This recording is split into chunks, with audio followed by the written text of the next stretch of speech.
Lahat ng ahas, lumabas. Lahat ng mga ahas kayo dyan, lumabas kayo. Lahat ng ahas, sinahamon natin. Itaas ang hindi tayo, hindi tayo takot maghamon ng mga ahas, guys. Kasi meron tayong 10 balls concentrated, ultra concentrated snake repellent pill. So, okay, nahamon natin lahat ng ahas. Lahat ng ahas, lumabas kayo dyan. Akala nyo, nagitago kayo dyan?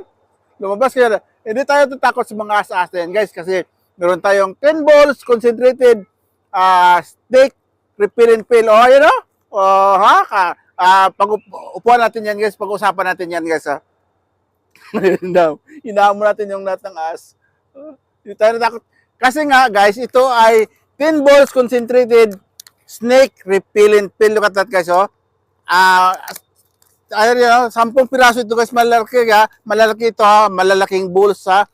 Ito guys, pag tanggalin, pag ilagay mo dito, meron kasi pagbili mo dito, meron itong lagayan guys. So, papasok mo yan dito sa net guys. Oh. Tapos isabit mo ngayon yan sa loob ng bahay mo guys. Kasi pag naamoy ito ng mga snake guys, snake, gecko, mga cockroach, centipede, mga daga, mga spider, mga butiki, kung ano-ano pa dyan, na atakin ito guys yung kanilang nervous system kaya sila ay nairita at mag-evacuate.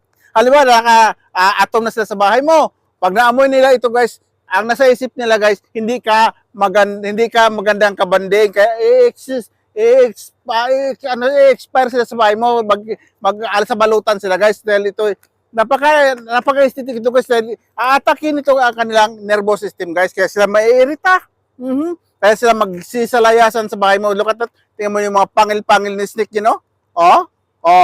Nakakalabas-labas pa yung pangil niya din eh. Kaya inahamon natin sila, pero hindi naman sila malulabas dahil meron tayong 10 balls ultra concentrated na snake repellent pill. O, diba? Kapang malakasan ito guys ha. Napili natin ito sa TikTok shop ha. Kasi ito guys, lalo-lalo na pag yung jiwa mo, inaahas. O, isabitan mo nito para yung mga ahas na yun, magsinilayuan sa jiwa mo. O, pa yung si Marie, inaahas ni Pare. O, ano ba sabihin? Kuwintas mo ito kay Marie para si Pare na ahas, hindi nalalapit kay Marie. Kidding aside, kasi kidding aside. Alam mo guys, ito talaga guys, is napaka-aesthetic dahil ito guys ay nag-i-emit ito ng scent niya guys ha, ng ilang malayo talang mga ilang metros ang layo nito sa scent guys. Kaya snake free yung bahay mo pag meron ka nito guys. Kasi pag naamoy nito ng snake guys, kusa siyang lalayas sa bahay mo. Hindi mo na siya kailangan palayasin. Lalayas na talaga siya kasi na-atake yung kanilang nervous system nila guys at saka sila na-stress. O ha? Kaya